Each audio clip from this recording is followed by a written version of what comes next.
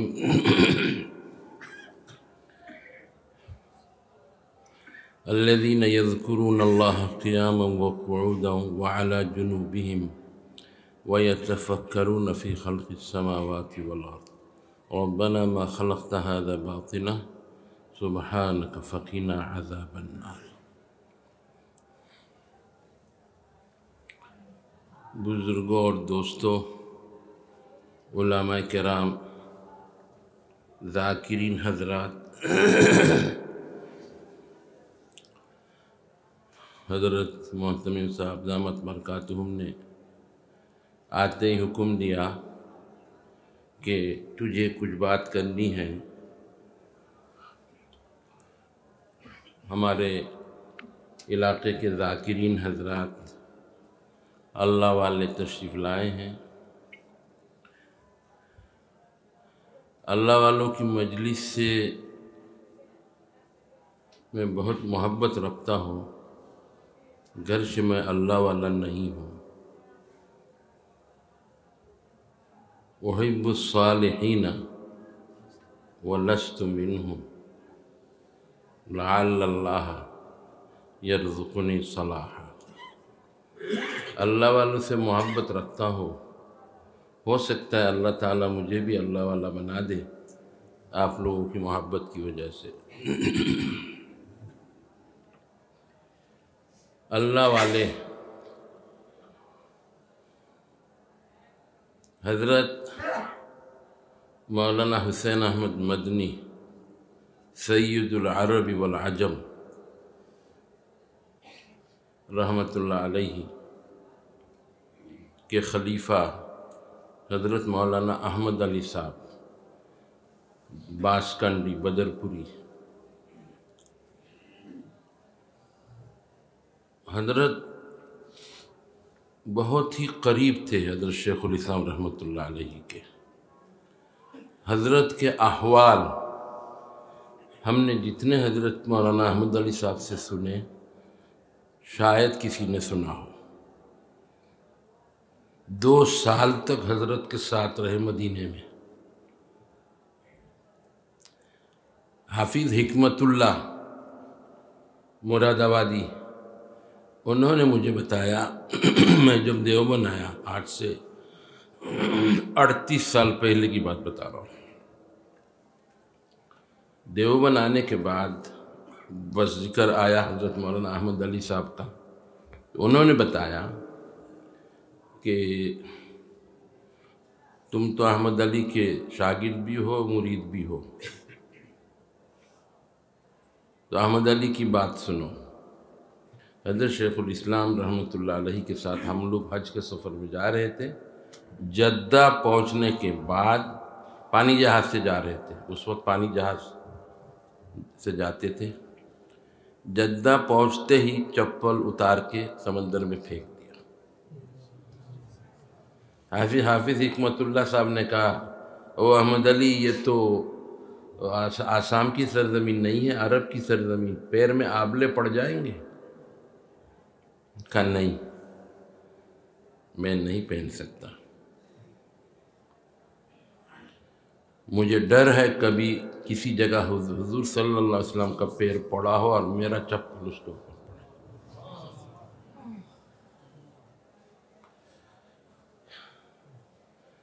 حضرت رحمۃ اللہ علیہ کے اوپر فالج کا حملہ ہوا. حضرت شیخ الاسلام مولانا حسین احمد مدنی رحمۃ اللہ علیہ پر حضرت دورہ پڑ چکے تھے، دوبارہ دورے کے لیے بلایا دیوبند میں. اصل دورہ مقصود نہیں تھا، ذکر اذکار کرانا مقصود تھا. 2 سال رکھا اپنے پاس حضرت نے، دورہ پڑھوایا، تفسیر پڑھوائی. جس دن فالج کا حملہ ہوا حضور صلی اللہ علیہ وسلم دوپہر کے وقت خواب میں آئے، کہا احمد علی تو یہاں کیا کر رہا بیٹا جلدی جا، حسین احمد پر فالج کا حملہ ہو رہا ہے. دوڑے حضرت، جا کر دیکھا واقعی اندر بہت چہل پہل ہے اور گھر میں آواز ہے، طبیعت ناساز ہو گئی. میں نے حضرت کی زندگی لکھی ہے، حضرت مولانا احمد علی صاحب کی حیات کارنامے 250 صفحات پر. کیسی تربیت کی حضرت حسین احمد مدنی رحمۃ اللہ علیہ نے اپنے مرید کی.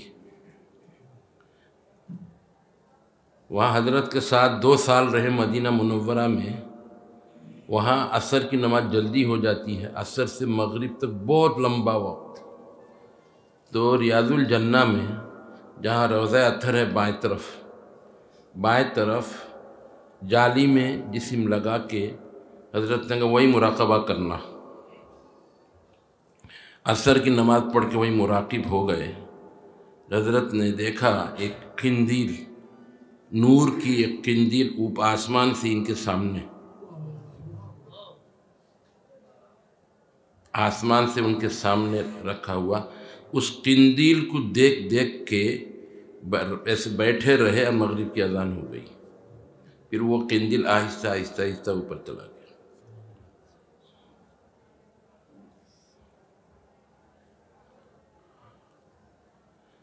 حضرت مولانا احمد علی صاحب رحمۃ اللہ علیہ نے بتایا جس کا قلب جاری نہیں ہوتا تھا، حضرت رحمۃ اللہ علیہ، حضرت شیخ الاسلام مولانا حسین احمد مدنی رحمۃ اللہ علیہ اس کو جھنجھانا بھیج دیتے تھے، نور محمد جھنجھانوی کے یہاں.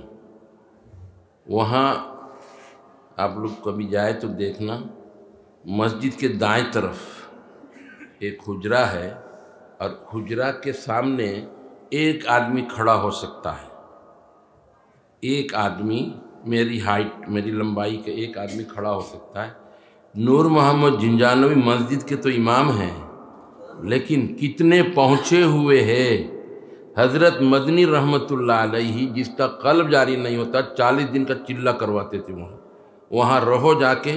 ایک شمسام اللہ خان صاحب کے والد تھے، ان سے کہہ رکھا میرا جو بھی مہمان آئے اس کی مہمانداری کرنا، جو خرچہ ہو میرے سے لے لینا.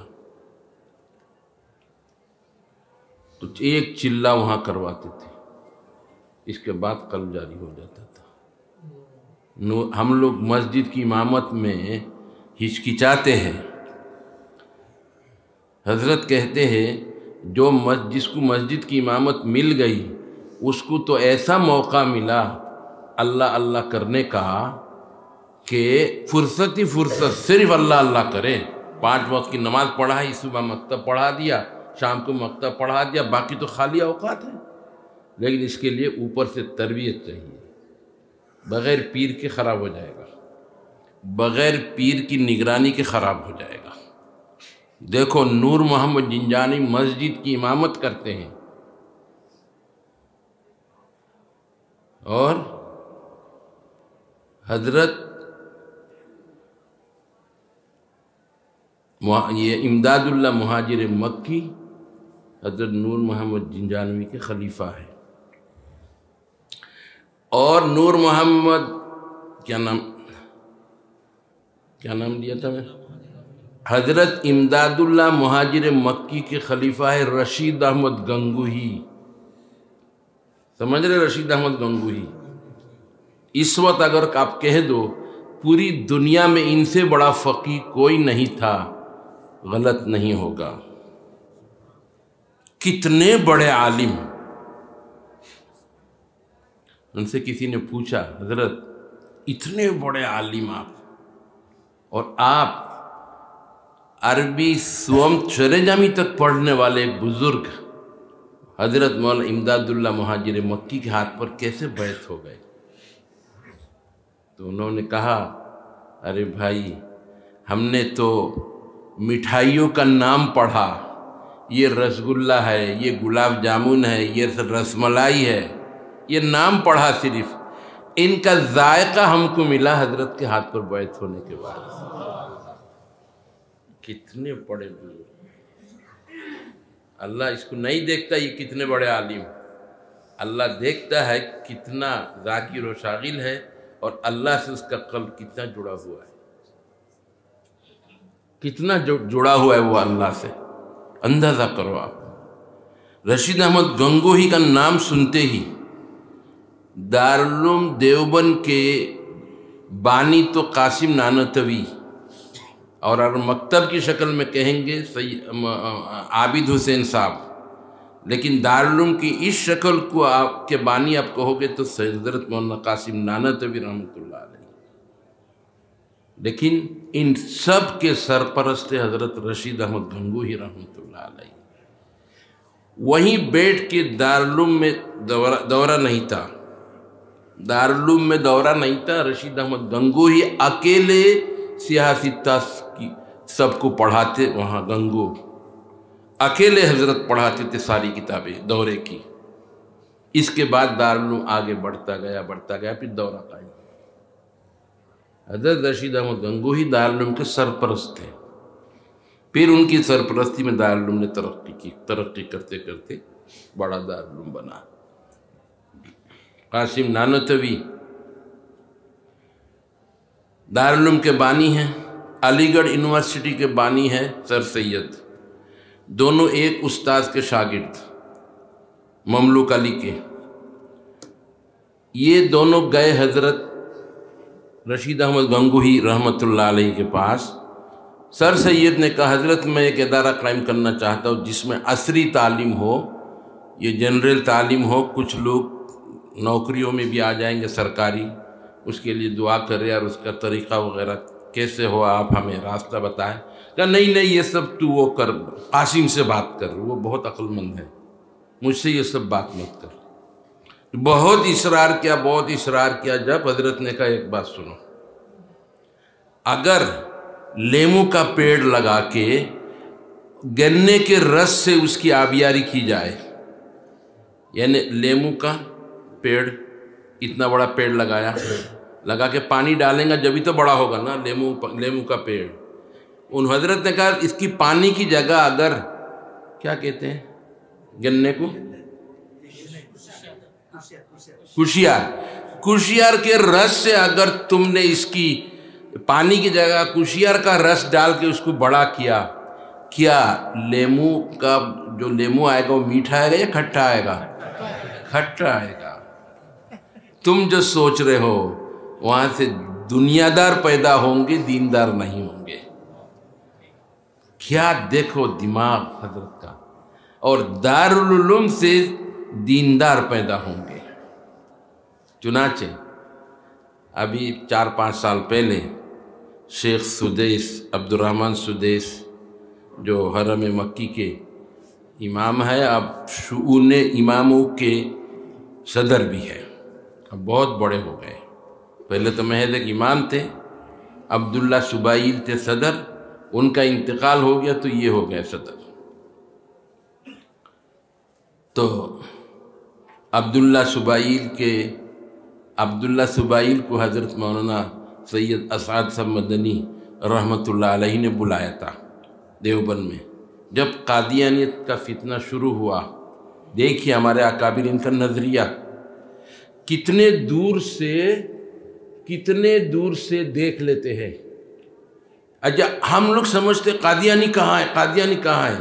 حضرت مولانا اسد صاحب مدنی رحمۃ اللہ علیہ نے فرمایا تمہیں نظر نہیں آتی قادیانیت؟ میں گاؤں گاؤں جاتا ہوں، میں دیکھ رہا ہوں قادیانیت جڑ پکڑ رہی انڈیا میں۔ اس کے بعد حضرت نے عبداللہ سبائیل کو بلایا، قادیانیت کا جلسہ کیا۔ 1984 کی بات کر رہا ہوں میں، 1984 کی بات۔ جو طلبہ وہاں پڑھے ہوئے، بابو ظاہر کے دائیں طرف ایک چبوترا تھا، اس چبوترے میں بنایا وہ اسٹیج، اور دارالعلوم کا وہ پورا چمن رون دیا تھا، وہ جو پھلواری جتنی مہمانوں نے۔ وہاں عبداللہ سبائیل آئے، آنے کے بعد قادیانیت کے اوپر حضرت مولانا اسد مدنی صاحب رحمۃ اللہ علیہ نے زبردست تقریر کی۔ عبداللہ سبائیل دیکھتے رہ گئے، بیچ بیچ میں عربی بولتے تھے۔ اس کے بعد اگلے دن سے یہ ابھر گئے، قادیانی حضرت کے خلاف اخبارات میں لکھنے لگے۔ تو حضرت نے ایک میٹنگ میں کہا کہ دیکھو تم کہتے ہو نا قادیانیت نہیں ہے، میں کہہ رہا ہوں قادیانیت جڑ پکڑ رہی انڈیا میں۔ تو میں کہتا ہوں ہمارے بزرگان دین کی ایک آنکھ نہیں ہے، ایک آنکھ اندرونی بھی ہے۔ یہ لوگ دیکھ لیتے ہیں، ان کو پتہ چل جاتا ہے، ان کے دلوں میں انڈیکیٹر چلنا شروع ہو جاتا ہے۔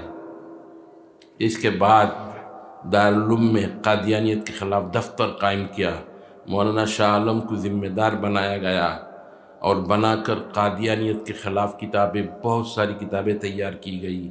اس کے بعد فرق باطلہ کے خلاف حضرت نے کہا اور بھی جتنے فرق ہیں سب کے خلاف ایک ایک دفتر قائم کرو، ایک ایک دفتر قائم کر کے ان سب کے خلاف کتابیں لکھو۔ بزرگوں کا نظریہ جو ایک ایک نظر سے کہاں تک فتح ہو جاتی ہے۔ آج دارالعلوم دیوبند کا یہ حال ہے، اگر کوئی شخص کسی بھی فرق باطلہ کے خلاف، آدمی چاہیے، افراد چاہیے، کتاب چاہیے، فوراً آپ کو 10 آدمی ایک ساتھ مل جائیں گے اور 10,000 کتابیں ایک ساتھ مل جائیں گے۔ یہ ہمارے اکابر تھے۔ تو حضرت رشید احمد گنگوہی رحمۃ اللہ علیہ نے فرمایا، اچھا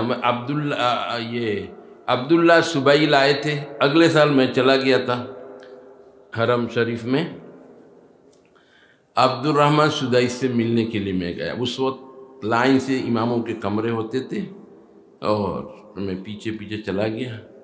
تو جانے کے بعد انہوں نے موڑ کے دیکھا، پوچھا من این انت؟ میں نے کہا من دیوبند۔ کہا انتم تعرفون شیخ سبائیل فقط؟ میں نے کہا انشاءاللہ ادعوک ایضا ندعوک ایضا۔ انہوں نے کہا تم لوگ تو صرف شیخ سبائیل کو جانتے ہو، ہمیں کہاں جانتے ہو؟ میں نے کہا نہیں، آپ کو بھی بلائیں گے، فکر نہ کرے۔ دیوبند میں آپ چونکہ گزشتہ سال شیخ سبائیل آئے تھے نا، اب یہ کہہ رہے تم لوگ تو شیخ سبائیل کو جانتے ہو۔ میں نے کہا آپ کو بھی بلائیں گے۔ پھر 5 سال پہلے حضرت مولانا ارشد مدنی صاحب دامت برکاتہم کی کوشش سے یہ حضرات آئے، عبد الرحمن السبائیل۔ انہوں نے آ کر جو تقریر کی، اس تقریر میں کہا میں انحائے عالم میں گھوما، دنیا پورے عالم کے ہر اطراف میں گھوما، گھوم کے دیکھا ساری دنیا میں دارالعلوم دیوبند کی شاخ ہے۔ وہی رشید احمد گنگوہی رحمۃ اللہ علیہ کی بات کو دیکھو، قلندر ہرچ گوید دیدہ گوید۔ قلندر جو کچھ کہتا ہے ایسا لگتا ہے دیکھ کر کہہ رہا ہے۔ حضرت گنگوہی نے کہا اس وقت کہ تم تو دنیا دار پیدا کرو گے، سر سید رحمۃ اللہ سے کہا، اور دارالعلوم سے دیندار پیدا ہوں گے، اور یہ دیندار پورے عالم کے اندر دارالعلوم کی شاخ۔ اب لندن میں جائیے، دارالعلوم کے فضلاء نے بڑے بڑے دارالعلوم قائم کیا، افریقہ میں جائیے، دارالعلوم کے علماء نے بڑے بڑے ادارے قائم کیے، اسی طرح کسی بھی ملک میں آپ چلے جاؤ دارالعلوم کی شاخ ملے گی۔ عبدالرحمن سدئی نے صحیح کہا، پورے عالم گھوم کے دیکھ لیا انہوں نے، ہر جگہ دارالعلوم کی شاخ ہے۔ کیوں؟ اس لیے ان کے جو سرپرست ہے اللہ والے ہیں، اور ان لوگوں کی جو رات کی دعائیں، حضرت بعض اساتذہ دارالعلوم کسی مسئلے میں اٹک جاتے تھے تو پیدل گنگو جاتے تھے، جا کر پاتے تھے یہ تو حضرت وہ تہجد کی نماز پڑھ رہے ہیں، تو تہجد سے فارغ ہونے کے بعد یہ کھنکارتے ہیں، ایسے ایسے آواز نکالتے، تو سمجھ جاتے کوئی باہر ہے، کیا بات ہے؟ حضرت وہ فلاں ایک مسئلے میں اٹک گیا، حضرت نے چٹکی میں جواب دے دیا، پھر آ گئے روانہ، وہ چائے تو پی کے، حضرت نہیں، پھر گھنٹہ نکل جائے گا۔ یہ دیوبند آ کے گھنٹے میں شریک ہو جاتے تھے۔ ایسے ایسے اکابر ہمارے۔ حضرت حاجی امداد اللہ مہاجر مکی، کہیں قوالی ہوتی تھی حضرت چلے جاتے تھے۔ قوالی آج کل کی قوالی نہیں ہے، اس زمانے کی قوالی جس میں صرف سرکار دو عالم کی خوبیاں بیان کی جاتی تھی۔ دو تارا تو بجتا تھا لیکن ناجائز اشعار نہیں کہے جاتے تھے۔ مکے میں تھے حضرت گنگوہی ساتھ، حضرت رشید احمد گنگوہی رحمۃ اللہ علیہ ساتھ تھے۔ حضرت نے کہا تم جاؤ گے میرے ساتھ قوالی میں، آج رات قوالی ہے، کچھ پاکستان کے لوگ ہیں، فلاں جگہ کے لوگ ہیں۔ حضرت نے کہا آپ چلے جائیے، میرا جی نہیں چاہ رہا ہے۔ وہاں سے آ کر کہا حضرت نے بس میں نے بھی آج توبہ کر لی، میں بھی نہیں جاؤں گا آج سے۔ اچھا ہوا تو نہیں گیا، اللہ نے دل میں ڈال دیا کہ تم مت جاؤ۔ حضرت نے آ کر، حضرت کا بہت شوق تھا، اس دن سے آ کر کہا اب نہیں جاؤں گا، کیونکہ اب ہر طرح کے اشعار بولنے لگے، پڑھنے لگے لوگ، اس دن سے ختم ہو گیا۔ تو عشقیہ اشعار جس سے حضور صلی اللہ علیہ وسلم کا عشق اور درد بڑھے، اس طرح کے اشعار کہتے تھے۔ جی نہیں، جیسا کہ حضرت حسان بن ثابت کا شعر، خلقت مبرئا من کل عیب کأنک خلقت کما تشاء وأحسن منك لم تر قط عینی وأجمل منك لم تلد النساء وأحسن منك لم تر قط عینی، اے محمد تم سے حسین میری نگاہوں نے کسی کو نہیں دیکھا، وأجمل منك لم تلد النساء، تم سے خوبصورت کسی ماں نے کسی بچے کو جنم نہیں دیا۔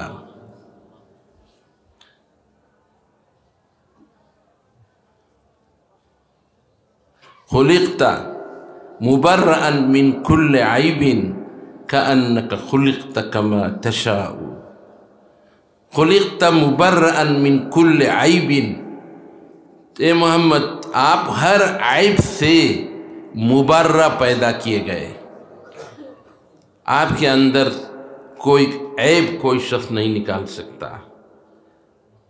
کأنک خلقت کما تشاء، گویا کہ ایسے تم پیدا کیے گئے جیسے تم نے چاہا، جیسے تم نے چاہا۔ اللہ انبیاء کرام کو اسی طرح پیدا کرتا ہے۔ اللہ انبیاء کرام کو کوئی انگلی نہیں رکھ سکتا۔ حضرت موسیٰ علیہ السلام کے زمانے میں بنی اسرائیل یہ ندی میں نہاتے تھے بغیر کپڑے کے، کپڑا رکھ دیا اوپر اور بالکل برہنہ، بالکل ننگے پانی میں اتر جاتے تھے، نہاتے تھے۔ حضرت موسیٰ علیہ السلام اس گھاٹ میں نہیں نہاتے تھے، حضرت دور جا کے نہاتے تھے۔ پورے علاقے میں شہرت کر دی بنی اسرائیل نے، موسیٰ کے اندر کوئی بیماری ہے، موسیٰ کے اندر کوئی بیماری ہے، اس کا نام ہے آدر۔ یعنی آدر کی بیماری ہے جو یعنی خصیتین کے اندر یہ بیماری ہوتی ہے. کوئی پھول جاتا ہے، ایک پھلا ہوا ہوتا ہے، کبھی دونوں پھولے ہوئے ہوتے ہیں. انہوں نے سمجھا کہ یہ آدر کی بیماری ہے. اب نبی کو اللہ یعنی معیوب نہیں رکھنا چاہتا. جس پتھر کے اوپر انہوں نے کپڑا رکھا تھا وہ پتھر کپڑا لے کے بھاگ گیا، اور بھاگا کدھر؟ جہاں بنی اسرائیل کا مجمع تھا. حضرت کہہ رہے تھے او پتھر میرے کپڑے، او پتھر میرے کپڑے، میرے کپڑے. کم بخت رکتا نہیں، رکا کہاں جا کے؟ مجمع میں. لوگوں کے بنی اسرائیل کے جو بڑے بڑے لوگ بیٹھے ہوئے تھے وہیں جا کے رک گیا. تو انہوں نے ان کی نظر وہیں پڑی، کہتے یہ تو کچھ بھی بیماری نہیں ہے. لیکن یہ الگ نہاتے تھے، یہ وہ شرماتے تھے، یہ شرماتے تھے. کپڑا تو لے کے فوراً باندھ لیا، بغیر سلی ہوئی لنگی ہوتی تھی ایسے فوراً لپیٹ لیا اپنے آپ کو، اپنی لاٹھی سے خوب مارا، پتھر پہ نشان پڑ گیا. اللہ تعالیٰ اسی طرح پیدا کرتا ہے نبیوں کو. اسی کو کہا خلقت مبرئا من کل عیب کأنک خلقت کما تشاء. ایسے ہر عیب سے. حضرت حسان بن ثابت کے اشعار ہیں، نبی صلی اللہ علیہ وسلم ان کو اپنا منبر دے دیتے، کہتے تھے کفار حضور کے خلاف اشعار کہتے تھے مکے میں، اور ان کا جواب دیتے تھے حسان بن ثابت کے ذریعہ وہ ان کا جواب دلواتے تھے. کہا تم منبر پہ چڑھ کے بولو. حضرت رشید احمد گنگوہی ہمارے سلسلہ کے سب سے بڑے بزرگ ہیں، سب سے بڑے بزرگ، چاہے سہارنپور کے بزرگ ہوں چاہے دیوبند کے بزرگ، سب کا دونوں طرف سے سیرا جا کے بنا ہوتا ہے گنگو میں. سب گنگو کے فیض یافتہ ہے. گنگو کے فیض یافتہ سارے اکابر ہمارے، اور ان کے ذکر اور ان کے شغل وغیرہ اتنا زیادہ، اور یہ لوگ اتنا رات رونے والے. میں نے آپا جی سے ایک دن پوچھا، آپا جی ہم لوگ حضرت مولانا سید حسین احمد مدنی رحمۃ اللہ علیہ کی اہلیہ محترمہ، میں وہاں 4 سال تک رہا، اور حضرت مولانا اسد مدنی صاحب، مولانا ارشد مدنی صاحب، اسجد مدنی صاحب، قاری عثمان صاحب، ان سب کے صاحبزادوں کو میں پڑھاتا تھا. عربی 4 تک پڑھا کہ میں نے دارالعلوم میں داخل کیا. جو بالکل گھرانہ تعلق ہمارا بالکل. آپا جی سے کبھی دروازے میں بلا کے کوئی بات پوچھنی ہو پوچھ لیتا تھا. ایک دن میں نے پوچھا آپا جی حضرت رحمت اللہ علیہ کا رات کا معمول کیا تھا؟ کہا اوہ مولوی صاحب تم نے کیا پوچھ لیا میرے سے؟ تمہارے حضرت رحمت اللہ علیہ کی رات تہجد میں رونے کی وجہ سے میری آنکھ کھل جاتی تھی، دھاڑے مار کر روتے تھے حضرت شیخ الاسلام تہجد کی نماز میں. ایک ایک آیات پڑھتے تھے اور ہچکی لیتے تھے.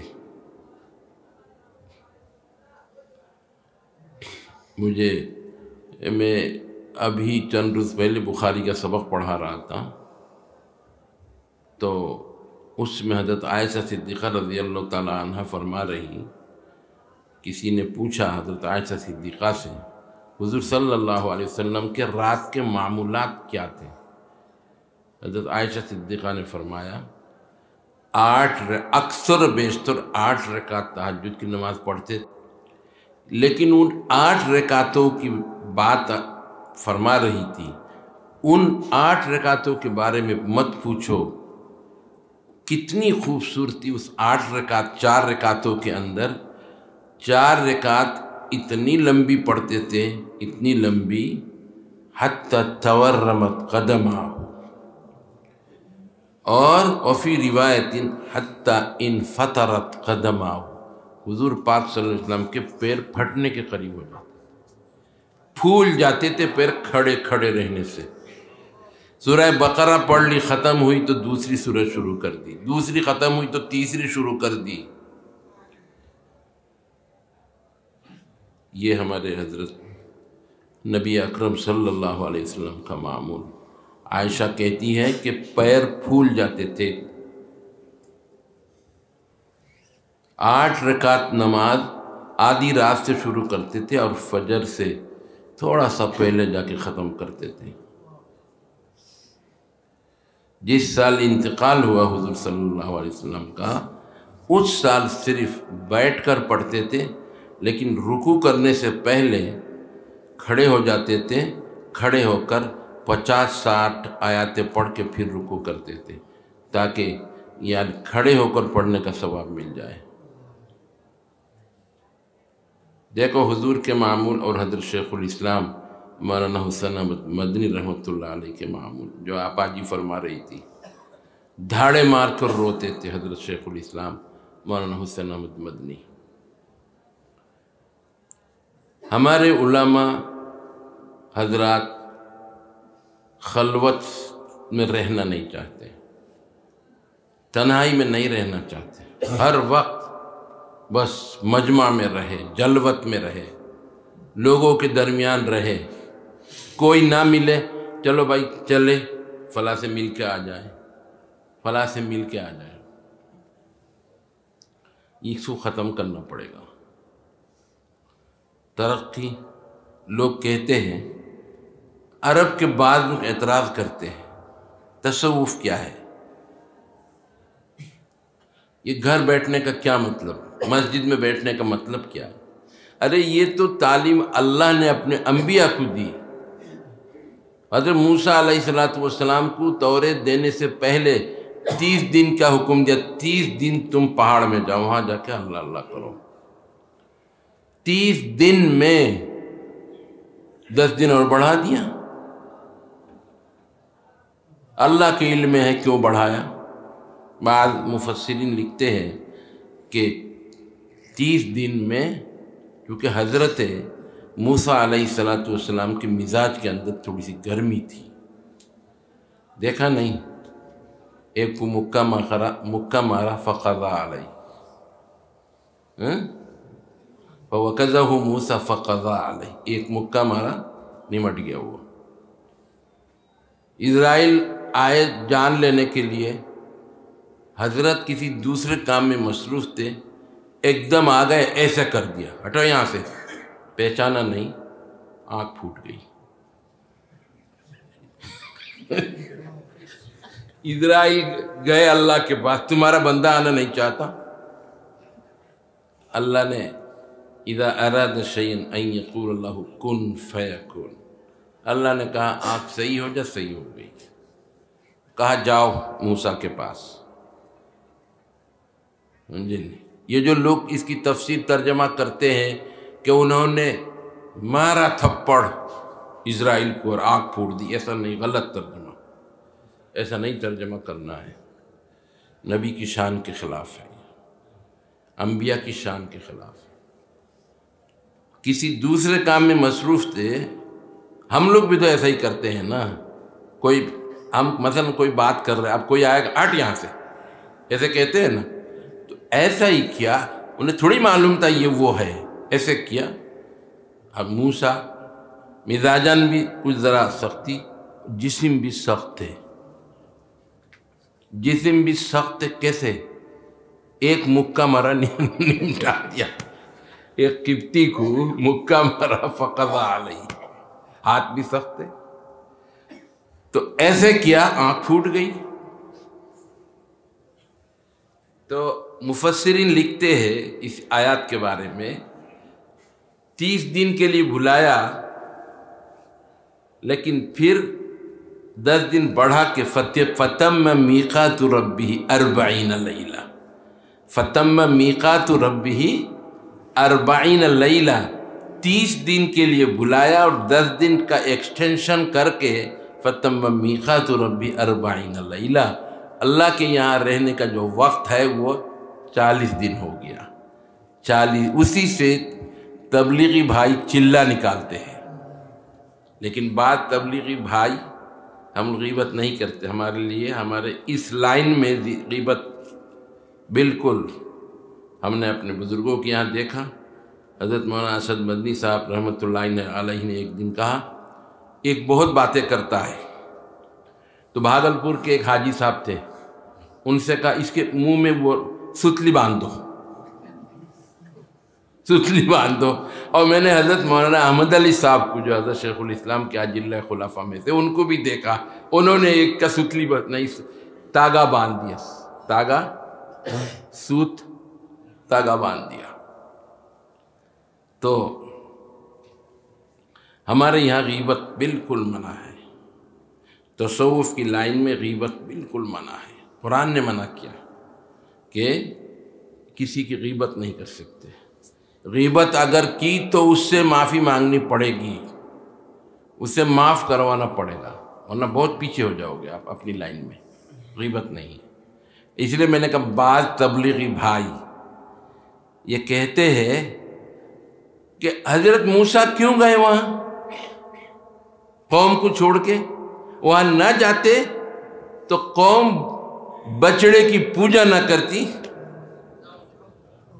ارے بھائی وہاں موسیٰ کو کس نے بلایا کوہ طور میں؟ اللہ نے 30 دن کے لیے 30 لیلہ, اور پھر 10 دن کا ایکسٹینشن کر دیا, بڑھا دیا 10 دن. فتم میقات ربی 40 لیلہ.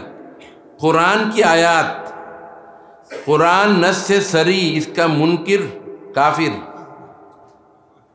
آپ کیا کہہ رہے, آپ سمجھ نہیں رہے کیا کہہ رہے. موسیٰ وہاں کیوں گئے؟ وہاں نہ جاتے تو قوم گمراہ نہ ہوتی. نعوذ باللہ من ذالک. وہاں گئے تو قوم نے کیا کیا؟ بچڑے کی پوجا. کوئی سامری نے سونا سب اکٹھا کر کے ایک سونے کا وہ بنا دیا, اور وہ اس کے اندر ہوتا وہ جی مٹی, پیر کی تلے کی مٹی, جہاں وہ پیر رکھا تھا وہ ہریالی آ گئی. وہ دیکھو بہت ہوشیار تھا سامری, اس کی مٹی اندر ڈال دی جو ڈھیچو ڈھیچو کرنے لگا. وہ اب پھر کہنے لگا دیکھو موسیٰ اللہ کو ڈھونڈنے گئے کوہ طور میں, اللہ تو یہاں آ گئے, یہی خدا ہے. تو بچڑے کی پوجا شروع ہو گئی. تو ان کا یہ کہنا ہے بعض تبلیغی بھائیوں کا کہ اگر وہ وہاں نہ جاتے تو قوم نہ گمراہ ہوتی. ارے وہاں بلایا کس نے؟ اگر قوم گمراہ ہو گئی, جس نے بلایا وہی ان کی اصلاح بھی کر دے گا, وہی ان کی اصلاح بھی کر دے گا. وہ مالک الملک, تمام مخلوق کا وہ خالق و مالک ہے. اذا اراد شیئا ان یقول له کن فیکون.